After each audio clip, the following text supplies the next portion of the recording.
Hi, I'm Chef Ange, and welcome to my kitchen. On today's episode, we're gonna do an Italian-American favorite, meatballs and sauce. If you ask 6 Italian grandmothers how to make meatballs and sauce, you're gonna get 6 different recipes. This is an adaptation from my mom's recipe, so these are the meatballs that I grew up eating. As I learned how to cook, I made a few adjustments to them. I also called her right before I filmed this just to make sure I referenced and make sure that I was true to the recipe. Let's start off with the onions for the sauce. You don't need a lot of onions. This is a pretty big onion, so I'm probably just going to take about half of it. And for this, we're going to want a really small dice on the onion. We don't want the pieces too big. You almost want to not even know that there's onion inside the sauce.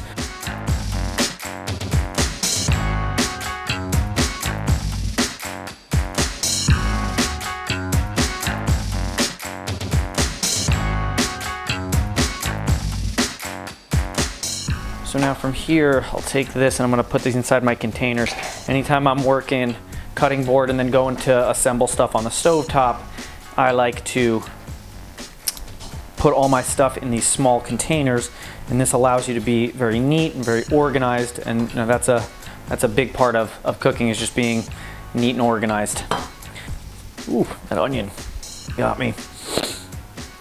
Now let's talk garlic. So garlic we're gonna need for both the meatballs and the sauce. So we'll use about 3 cloves of garlic that we'll need for just the meatballs, and the rest are gonna go inside the sauce. I want the cloves for the meatballs to remain pretty intact because we're gonna shred them. So I'm just gonna give them a little bit of a pop and then just roll them in between my hands till the paper comes off.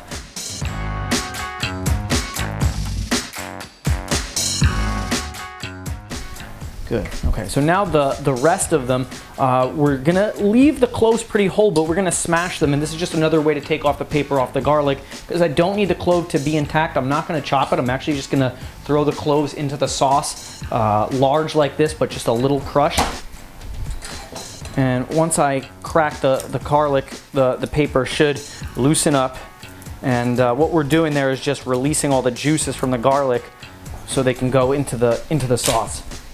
I'm gonna clip off the ends of the garlic. Maybe I could have done that before.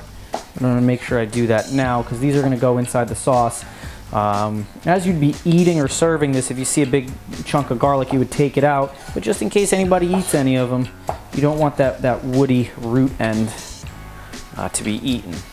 Now let's do the last of our chopping. Is just gonna be our parsley. I like putting parsley inside the meatballs, so we're gonna take off the leaves. We're gonna just use the leaves, no stems. So 3 fingers, make a triangle, pull the parsley. 3 fingers, make a triangle, pull the parsley. So now to take down the parsley, I'll give it a couple passes on a rough chop. So I keep the blade on the cutting board and I fan all the way through. For this recipe, you want the parsley pretty fine.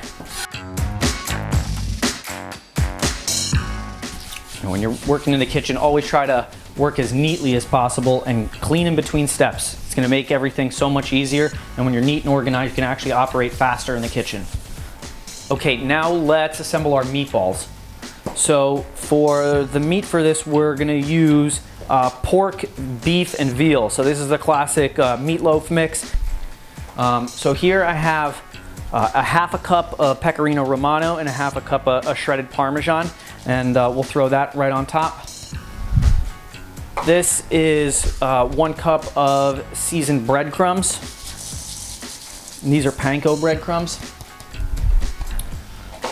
We'll throw in a little of that parsley. I don't want to put too much, and if you chopped more than you need, you can always save this for something else, and I think that's enough for this. For every pound of meat, we're gonna put in 1 egg, so we got 3 pounds of meat right here, so 3 eggs are going in here.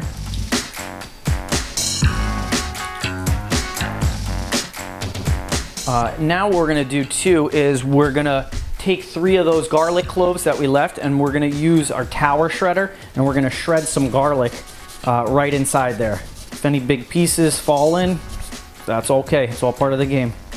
And now before we get our hands dirty, we'll just season with a little bit of salt. You don't need a lot of salt because of the cheese and the breadcrumbs.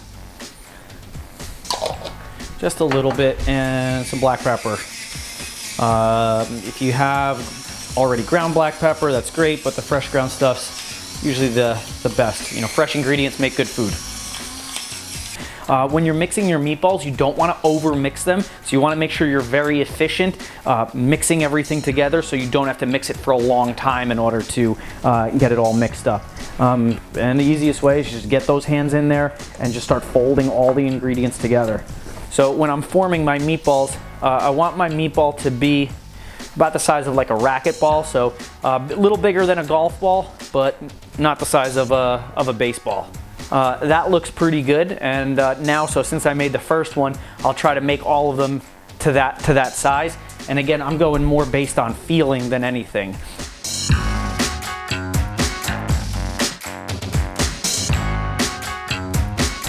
So we want the meatballs to brown in the oven. I've already preheated my oven to 425, and I got it on a convection setting, so it's gonna blow the hot air around, because we just wanna get like a nice browning and a nice crisp on the outside of this meatball. So I'm gonna take a little bit of spray olive oil and just hit the top very, very lightly. That's it, and I just want just a little bit of coating of olive oil, just so when the heat hits those meatballs, we can get some crispy on there. So I'm gonna put these in this oven for anywhere between 10 to 15 minutes. I might hit it with the broiler a little bit after just to get some browning. So let's throw these in the oven and then we'll start making our sauce. So now while the meatball's in the oven, let's make our sauce. I'm gonna put medium heat underneath this pan. I'm gonna add a couple tablespoons of olive oil, and we're gonna add the onions that we chopped before right into the cold pan and oil. We want these onions to soften up a lot. So I'm just gonna mix them and coat them with the olive oil. And we wanna make sure that we're gonna soften these onions over this lower heat, so medium-low heat, until they're nice and translucent and they take on just a little bit of color. So now you can see that there's a little bit of browning going on. Most of it's clear. I think this is pretty good to move forward. So what we'll do is we'll take 1 can of tomato paste and we'll spoon the whole thing in there. So now that the tomato paste has been added, I'm gonna incorporate the tomato paste into the onions and try to make like a uniform paste of the onions and the tomato paste. So now we're gonna add just a little bit of our chopped tomatoes. These are chopped San Marzano tomatoes. I'm gonna maybe put half the can in there, and I'll start to make a sauce incorporating the tomato paste, the onions, and these chopped tomatoes. So you don't have to, but you can. Just put a splash, a couple tablespoons of some red wine, and never use cooking wine, always just use just old red wine that you haven't drank. And now what we'll do is we'll pick up everything on the bottom of the pan and make like a smaller sauce that we're gonna add the rest of the tomatoes to, but we wanna incorporate it in a small amount and then dilute it with the rest of the tomatoes. All right, this sauce is looking pretty good. So now I'm gonna dump the rest of my tomatoes in there. So I'll put the rest of those chopped tomatoes, a whole nother can of that, and 2 cans of crushed. So now this is crushed tomatoes. And I'm also gonna put a whole container of what's called passata. Passata is strained tomatoes, so it's very liquidy, and this is just gonna help make the sauce just a touch more liquidy. And before I mix, I'm gonna season with pepper and salt. And this is making a lot of sauce, so we're gonna put a decent amount of pepper in there, and now just a pinch or 2 of salt. And I still have it over this medium-low heat. You don't want the sauce to pop and to bubble. Now that our sauce is mixed, I'm gonna take those crushed garlic cloves, those whole ones. Remember, they're whole, but they've been smashed down a little bit just to kind of release the juice. I'm just gonna dump those in there, just like that. You can keep them in there or you can take them out, but the whole purpose of the garlic is just to flavor the sauce. But you take the chunks out as you're either moving this to a serving platter or as you're just spooning it on top of pasta. So you can see our meatballs have taken on a nice brown on the top, and you can see that they're cooked a little bit. They're probably not cooked all the way through, and that's okay because we're going to cook them in the sauce. So now I'll take the meatballs one at a time. If there's any fat on the bottom, I might just roll that off. You can see you get good browning on the bottom too in that nice hot oven. I'm going to take these meatballs and just gently nestle them into the sauce one at a time.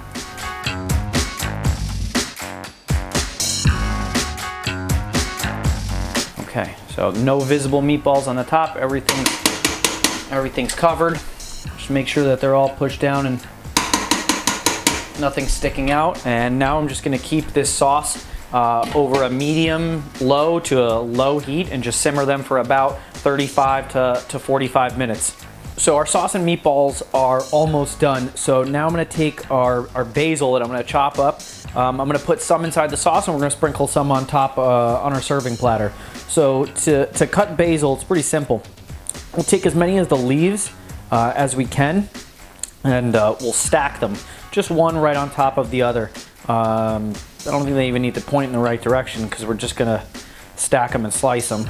Now I'll just roll them loosely and now work through the pile in thin strips to get nice uniformly cut thin basil. Okay, so our sauce has been cooking for about 45 minutes. The whole house smells like meatballs and sauce, which is a great thing. You'll feel that the meatballs are far more stiff and solid. We're gonna take about half of that chopped basil and we're gonna sprinkle that right into the sauce. We'll save the other half or so for plating it, putting a little bit more fresh on top. Still be really gentle with the meatballs and just gently fold the basil into the sauce. So to serve this, usually what I'll do is I'll take the meatballs out one at a time with tongs. Sometimes when I use a spoon, I feel like I damage and drop meatballs. So I'll pull them out one at a time using the tongs.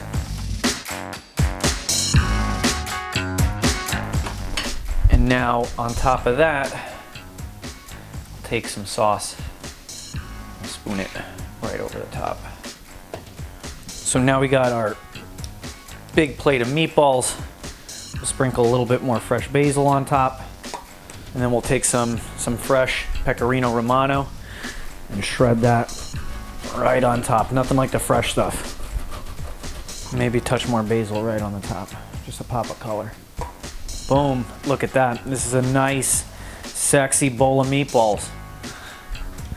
You'll think a little old Italian lady came over and dropped these off. Let's taste one of them. And this meatball should cut through nice and soft. You can see nice, fluffy, it's not very dense.